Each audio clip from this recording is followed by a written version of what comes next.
Puji Tuhan, shalom, shalom. Salam baku dapa untuk kita semua di waktu yang berbahagia ini. Salam jumpa pemirsa dimanapun Bapak Ibu berada.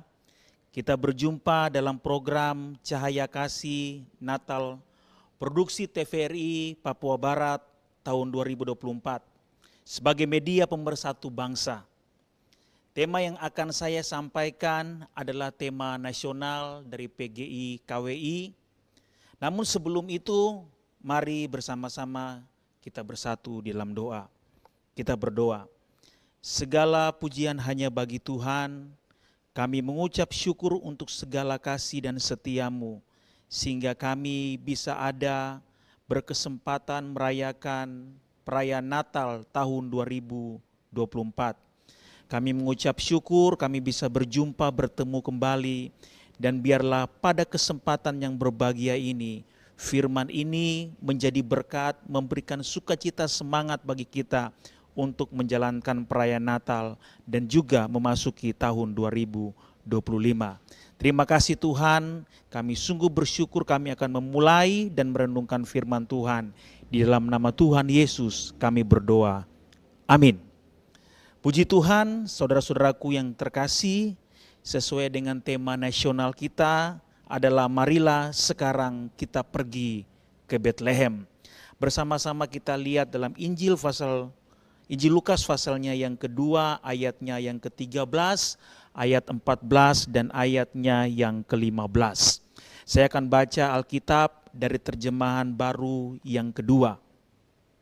Tiba-tiba tampaklah bersama-sama dengan malaikat itu sejumlah besar bala tentara surga yang memuji Allah. Katanya, kemuliaan bagi Allah di tempat yang maha tinggi dan damai sejahtera di bumi di antara manusia yang berkenan kepadanya.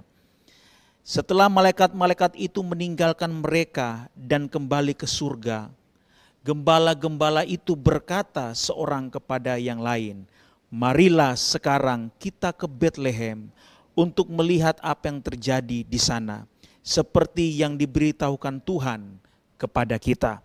Demikian jauh pembacaan firman Tuhan yang merupakan perenungan kita dalam perayaan Natal di tahun 2024. Saudara-saudaraku yang dikasihi oleh Tuhan, bahwa penulis dari Injil Lukas ini yang ditulis oleh Lukas adalah sebagai tabib.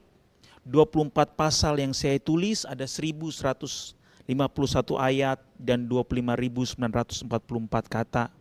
Ini berbicara tentang Yesus Kristus adalah juru selamat dan dia juga adalah manusia. Nah, saudara-saudaraku, kata marilah sekarang itu merupakan kalimat yang dikatakan oleh gembala-gembala sesudah malaikat itu berbicara kepada para gembala. Dan gembala-gembala itu berkata, mari sekarang saatnya, waktu ini untuk kita pergi, untuk melihat apa yang ada di kota Bethlehem, seperti apa yang disampaikan oleh malaikat. Kota Bethlehem sendiri yang saya catat ada di tepi barat kurang lebih 8 km dari Yerusalem. Kemudian tempat Bethlehem kurang lebih 777 di atas permukaan laut. Dan Bethlehem adalah kota yang terkenal karena di sanalah dilahirnya dan dilantiknya Daud sebagai raja yang pertama dalam kerajaan Israel. Dahulu Bethlehem namanya adalah Efrata, di dalam Kejadian pasalnya yang ke-35 dituliskan demikian. Demikian juga Yusuf, nenek moyangnya ada di Bethlehem. Dan kemudian karena Kaisar Agustus mengeluarkan perintah untuk mendaftarkan semua orang di seluruh dunia, demikian juga Yusuf pergi ke Bethlehem, di sanalah asal usulnya. Tiba waktunya untuk Maria melahirkan. Saudara-saudaraku, kalau kita lihat hari ini, saya akan bagikan kepada kita tentang marilah sekarang kita ke Bethlehem. Maka kita mari belajar kepada gembala-gembala yang ada. Ayat 8 dan ayat 9 berkata, Di daerah itu ada gembala-gembala yang tinggal di padang menjaga kawanan ternak mereka pada waktu malam. Lalu berdirilah seorang malaikat Tuhan di dekat mereka dan kemuliaan Tuhan bersinar meliputi mereka dan mereka sangat ketakutan. Saudara-saudaraku, kabar sukacita ini bahwa hari ini telah lahir bagimu juru selamat yaitu Mesias di kota Daud. Pertama kali disampaikan oleh malaikat itu kepada gembala-gembala. Gembala-gembala menerima kabar sukacita lahirnya juru selamat. Gembala-gembala pertama kali mendengarkan kabar bahwa Yesus Kristus telah dilahirkan di kota Bethlehem. Artinya bahwa kabar sukacita ini juga disampaikan kepada orang-orang yang dikatakan sederhana. Orang-orang yang bisa dikatakan adalah orang-orang biasa. Orang-orang yang mungkin tidak dipandang orang-orang papa. Tetapi akhirnya kabar sukacita ini disampaikan oleh malaikat kepada gembala-gembala. Saudara-saudaraku yang diberkati oleh Tuhan, maka dengarkanlah firman Tuhan ini baik-baik. Bahwa Injil keselamatan itu datang untuk semua orang. Baik itu para pejabat, baik itu orang-orang kelas atas, kelas menengah maupun kelas bawah. Maka kita lihat bersama-sama bahwa gembala merupakan pekerjaan yang dianugerahkan oleh Tuhan untuk pribadi-pribadi mereka pertama kali mendengarkan kabar sukacita tentang kelahiran ini. Saudara-saudaraku yang diberkati oleh Tuhan, para pemirsa TVRI Papua Barat, maka yang pertama yang bisa kita ambil dari cerita gembala-gembala ini, bahwa Tuhan itu datang untuk semua orang. Tuhan datang juga untuk orang-orang yang kelas bawah. Mereka orang-orang yang sederhana. Tuhan juga datang untuk kita semua. Maka di kabar sukacita dalam perayaan Natal ini, marilah kita semua datang kepada Tuhan, bersyukur. Meskipun hari ini kita tidak seperti tahun-tahun yang lalu, ekonomi kita dalam keadaan baik. Mungkin tahun ini pernak-pernik Natal yang ada di rumah kita biasa-biasa saja. Bahkan mungkin tidak ada baju baru. Tapi tetaplah sukacita itu ada dalam kehidupan kita. Karena kabar sukacita itu untuk semua orang dan kita semua yang ada pada waktu ini, waktu yang terbaik. Saudara-saudaraku, di dalam Ibrani 11 ayat 6 berkata, tanpa iman tidak mungkin orang berkenan kepada Allah. Demikianlah kabar ini disampaikan oleh malaikat kepada gembala. Dan para gembala-gembala itu mengimani, menerima itu. Mereka tidak tolak, tapi mereka bersukacita. Meskipun awalnya mereka mengalami ketakutan karena mereka tidak pernah melihat malaikat. Yang kedua, Bapak Ibu, para pemirsa yang diberkati oleh Tuhan, ketika kita belajar dengan gembala-gembala ini, ayat 14 berkata, kemuliaan bagi Allah di tempat yang maha tinggi, dan damai sejahtera di bumi di antara manusia yang berkenan kepadanya. Kemudian ayatnya yang ke-15, setelah malaikat-malaikat itu meninggalkan mereka dan kembali ke surga, gembala-gembala itu berkata seorang kepada yang lain, marilah sekarang kita pergi ke Bethlehem untuk melihat apa yang terjadi di sana. Yang kedua yang bisa kita pelajari dari para gembala-gembala ini, bahwa mereka ketika mendapatkan kabar dan malaikat itu pergi, secepat itu juga mereka mengajak sekarang. Waktunya sekarang, bukan menunggu, tapi waktu sekarang ini, waktu ini. Mari sekarang kita ke Bethlehem. Saudara-saudaraku yang diberkati oleh Tuhan, dengan ketaatan dalam kesederhanaan, mereka berjalan, mereka ingin melihat seperti apa yang disampaikan oleh malaikat itu kepada mereka. Nah, di sini kita lihat saudara-saudaraku yang kita bisa pelajari, bahwa hari-hari ini banyak orang sudah kehilangan, bahkan banyak orang yang sudah merasa bahwa hal-hal ibadah itu tidak terlalu penting. Ketika ada pengumuman ibadah, ketika ada ibadah-ibadah KKR yang bersifat oikumene, kita sepertinya sudah tidak tertarik lagi dengan berita-berita itu. Tetapi kalau kita perhatikan dari gembala-gembala ini, mereka itu berespon dengan cepat. Kalau mungkin bahasa sehari-hari kita di tempat ini, kita pakai kata gercep, gerakan cepat. Ketika mereka mendengarkan kabar, secepat itu juga mereka ke Betlehem. Saudara-saudaraku, marilah untuk hal-hal yang bersifat rohani, untuk sesuatu yang mengandung janji yaitu ibadah, untuk mendengarkan firman Tuhan, mari kita lebih peka, kita lebih cepat, kita gerakan cepat untuk ada di dalam ibadah-ibadah seperti itu. Sehingga kita akan diberkati oleh Tuhan, sehingga kerohanian kita akan lebih kuat dan iman kita bertumbuh.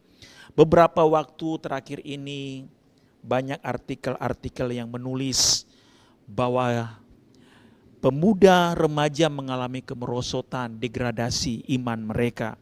Karena mereka sudah tidak tertarik lagi dengan hal-hal yang bersifat rohani. Tergurus dengan keadaan di mana games begitu kencang dalam HP, mereka bermain dan mereka lebih tertarik dengan media sosial. Tapi hari ini kita belajar kepada gembala-gembala. Mereka berespon dengan cepat. Mereka tinggalkan ego mereka, bahkan tanggung jawab mereka sebagai gembala. Saat itu mereka sedang menggembalakan domba-domba. Mereka tinggalkan untuk melihat ke Betlehem. Yakobus 4 ayat 10 berkata, rendahkanlah dirimu di hadapan Allah dan Ia akan meninggikan engkau. Mari kita terus belajar kepada gembala-gembala ini, supaya kita tetap punya respon yang baik, respon yang cepat, mengenai hal-hal rohani untuk mendengarkan firman dan untuk memuliakan Tuhan. Yang ketiga dan yang terakhir, kalau kita berbicara belajar dari gembala-gembala, ayatnya yang ke-20 berkata, kemudian kembalilah gembala-gembala itu sambil memuji dan memuliakan Allah. Kenapa mereka memuji dan memuliakan Allah? Nah, kita lihat ayat 18. Semua orang yang mendengarnya heran tentang apa yang dikatakan gembala-gembala itu kepada mereka. Jadi ketika gembala-gembala ke Betlehem menjumpai bayi putra Natal dalam palungan, gembala-gembala menceritakan apa yang mereka dengar dari malaikat. Dan sesudah itu mereka berkata apa yang disampaikan oleh malaikat itu benar-benar terjadi di Betlehem. Sehingga ketika gembala-gembala pulang, mereka memuji Tuhan, mereka memuliakan Tuhan. Yang ketiga yang bisa kita pelajari implementasinya dalam perayaan Natal di tahun ini. Mari kita umat Tuhan, kita senantiasa memuji Tuhan, kita selalu memuliakan Tuhan. Bukan hanya dalam perayaan Natal tahun ini, tetapi kemudian memasuki tahun 2025 dan terus dalam perjalanan iman kita, kita senantiasa harus memuji Tuhan, kita senantiasa harus memuliakan Tuhan karena putra Natal itu sudah lahir, bukan sebagai bayi lagi, sebagai Tuhan dan juru selamat hidup saya dan pemirsa umat percaya. Maka hari ini kita harus tahu bahwa suatu berkat yang kita dapati di tahun 2024 adalah Yesus Kristus datang bagi kita, dan marilah kita senantiasa memuji dan memuliakan nama Tuhan. Saudara-saudaraku, mari kita ke Betlehem sehingga kita mengalami perjumpaan dengan Tuhan. Kata Betlehem sendiri mempunyai dua kata. Bet adalah rumah dan lehem adalah roti. Jadi secara umum Betlehem artinya adalah rumah roti. Barang siapa ke Betlehem, dia akan makan dan dia tidak akan pernah lapar lagi. Dan barang siapa ke Betlehem, dia akan terus mengalami kekenyangan rohani. Dan dia menjadi pribadi-pribadi yang selalu memuji dan memuliakan Tuhan. Dalam keadaan gembala-gembala itu melihat bayi Yesus, disitulah momen yang paling terindah dalam hidup mereka. Mereka senantiasa memuji dan memuliakan Tuhan. Mari, Bethlehem adalah simbol dari kehadiran Tuhan. Bethlehem adalah simbol di mana dalam Yohanes 1 ayat 14, firman itu telah menjadi manusia dan firman itu tinggal di dalam kehidupan kita. Bagaimana dengan Bethlehem, Bethlehem yang ada dalam hati kita? Apakah dalam kehidupan kita, kita sudah berjumpa dan merasakan kehadiran Tuhan? Sebab barang siapa yang sudah ke Bethlehem, simbol dari kehadiran Tuhan, hidupnya akan dipenuhi dan mengalami sukacita, memuji dan memuliakan Tuhan.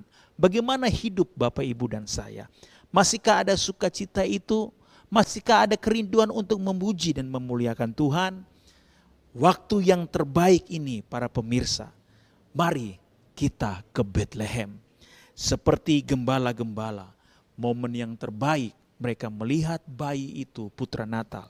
Dan mereka percaya, mereka senantiasa memuji dan memuliakan Tuhan. Demikian firman Tuhan yang bisa saya sampaikan dalam perenungan yang berbahagia ini.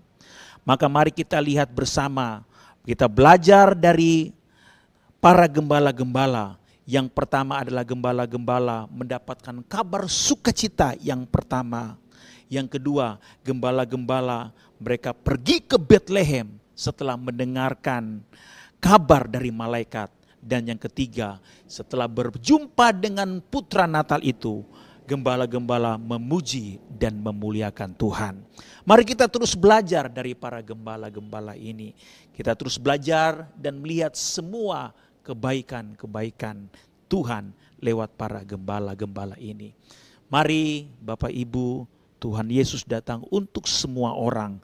Barang siapa percaya kepadanya, maka akan diselamatkan. Berjumpa di Bethlehem, dikenyangkan di Bethlehem, dan menjadikan hidup ini sukacita, memuji dan memuliakan nama Tuhan. Demikian firman Tuhan yang bisa saya sampaikan pada waktu yang terbaik ini. Mari kita bersatu di dalam doa. Segala pujian hanya bagi Tuhan. Firman Tuhan sudah hamba-Mu sampaikan. Terima kasih Tuhan, kami berdoa biarlah hari-hari ini kami belajar dari para gembala. Para gembala yang hidupnya sederhana, biasa saja, tapi mendapatkan kabar sukacita. Pertama kali mendengarkan tentang kelahiran Juru Selamat. Kami juga mau Tuhan ketika mendapatkan kabar untuk hal-hal rohani yang menyangkut iman kami akan berespon dengan cepat. Kami akan mengejar, melakukan, menangkap itu sehingga iman kami terus bertumbuh. Dan kami ingin Tuhan ketika kami berjumpa dengan Tuhan senantiasa memuji dan memuliakan Tuhan dimanapun kami berada. Terima kasih Tuhan, aku berdoa untuk para pemirsa yang ada di rumah. Biarlah kabar ini menjadi semangat sukacita bagi kami untuk merayakan Natal di tahun 2024. Berdoa juga Tuhan untuk kru TVRI Papua Barat yang sudah mengambil bagian di dalam perayaan Natal ini. Untuk beberapa hamba Tuhan menyampaikan firman Tuhan, firman Natal ini. Bersama dengan program Cahaya Kasih Natal, produksi TVRI Papua Barat, Tuhan Engkau berkati. Terima kasih Tuhan, tak lupa kami berdoa untuk kota di mana kami berada. Kota Manokwari Tuhan berkati, Provinsi Papua Barat. Kami telah melewati masa pilkada. Dan hari ini waktunya kami bergandengan tangan untuk menjadi pribadi-pribadi yang memuji memuliakan Tuhan.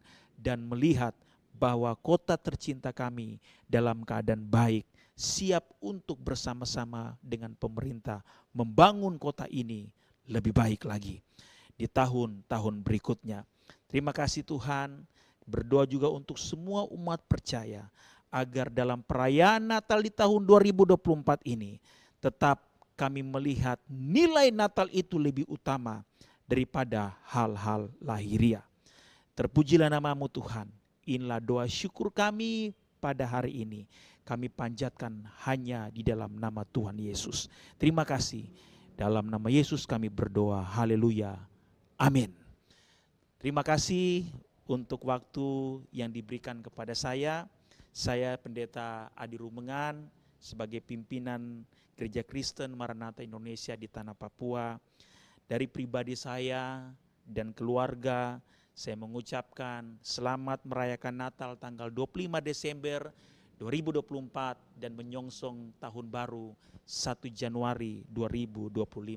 Tuhan memberkati kita semua. Shalom.